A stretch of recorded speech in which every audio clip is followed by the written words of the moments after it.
A naša spoločnosť bola založená v roku 1968 ako výskumný ústav patriaci pod veľký konglomerát ZTS v tom čase. A jeho úlohou bolo vlastne podieľať sa na vývoji a výskume elektrotechnických zariadení. Neboli sme umiestnení tu, kde sa dneska nachádzame v Dubnici nad Váhom, ako bola ZTS-ka, ale vyrástli sme na Novej Dubnici, ktorá do toho času, kým vzniklo EVPU, bola určená ako oblasť pre obyvateľov, čiže v Dubnici nad Váhom sa pracovalo, v Novej Dubnici sa malo bývať. EVU, tedajšia EVU, ZTS EVU, bola prvá firma, ktorá vlastne vznikla na pôde Novej Dubnice. Takže minulý rok sme oslavili 55 rokov a za tých 55 rokov sa toho veľmi, veľmi veľa zmenilo v našej firme. Teda okrem toho, že nám pribudlo aj P do nášho názvu, čiže z Elektrotechnického vývojového ústavu je Elektrotechnický vývojový a projektový ústav dneska. A samozrejme rozšírili sme sa o vlastnú výrobu, rozšírili sme sa o vlastnú skúšobňu, takže sme taká dneska komplexná firma. A táto hala je vašim najnovším prírastkom. Čo sa v nej nachádza? Táto hala, pri ktorej stojíme, je naozaj našim najnovším prírastkom, čiže otvárali sme ju na začiatku júla tohto roku a principiálne sme sem preniesli celú mechanickú výrobu, ktorú sme mali rozmiestnenú do toho času v dvoch našich závodoch. Jeden na Novej Dubnici, jeden na teréne ZVS-ky v Dubnici nad Váhom. A tým, že to bolo pre nás komplikované a chýbala nám nejaká taká efektivita tej výroby, takže sme sa rozhodli, že zainvestujeme do novej haly a prenesieme celú mechanickú výrobu tu. Aj keď trošku teda, nie je to tak úplne, že celú, pretože táto hala stála predtým, ona bola v našom portfóliu, v našom majetku, akurát bola pôvodný zámer tejto haly bolo spalovňa a plinifikácia odpadu. Bola tu postavená inštalácia, ktorú sme pred asi 7 rokmi demontovali a zostala nám hala a rozmýšľali sme, aký zámer s ňou urobíme.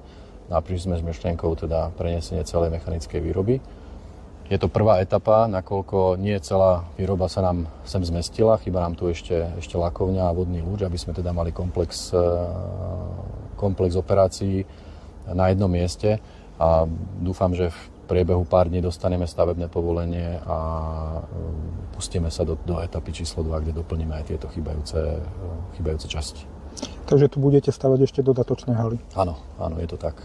Dúfam, že niečo stihneme spraviť do konca ešte tohto roka a teda ak nám to počasie umožní, tak pevne verím, že na jar alebo niekde po jari budeme otvárať ďalšiu etapu. A budete sa v týchto halách podieľať na výrobe komponentov pre bojové vozidlo pechoty CV90?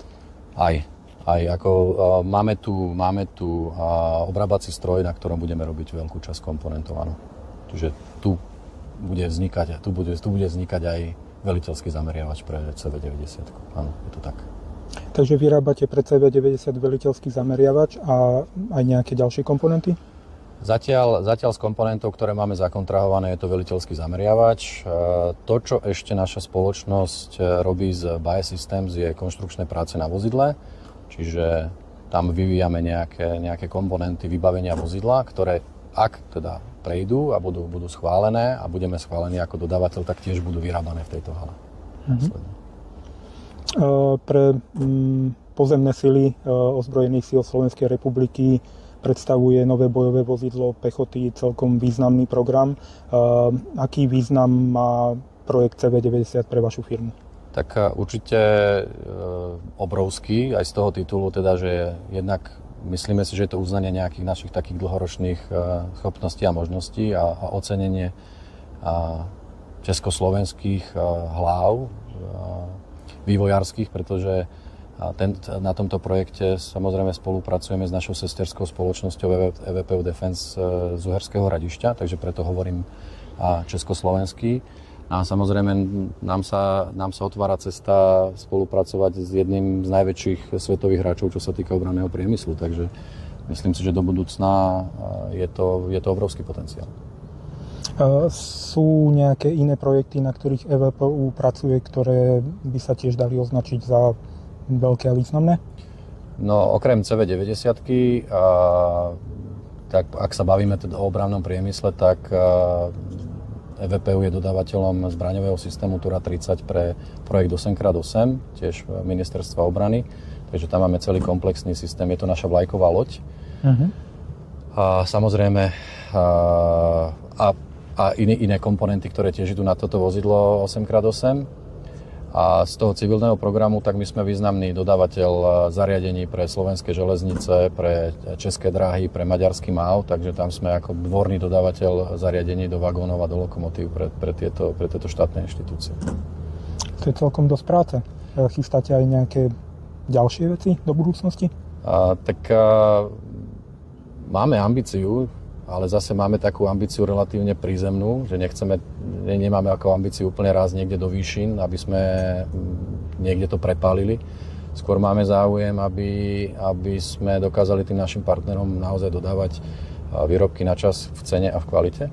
Hej, že to je naša priorita a samozrejme v momente, ak vnímame potrebu, teda, že musíme narásť alebo potrebujeme prijať ďalších ľudí, tak toto riešime. Za posledný rok sme prijali viac ako 40 nových zamestnancov.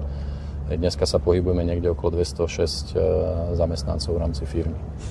Hej. A fungujeme na jednu zmenu, takže stále si myslím, že je priestor sa zlepšovať a teda je tu aj možnosť ako keby rozširovať tú výrobu. Samozrejme je to závislé na nejakých kontraktoch, ktoré máme.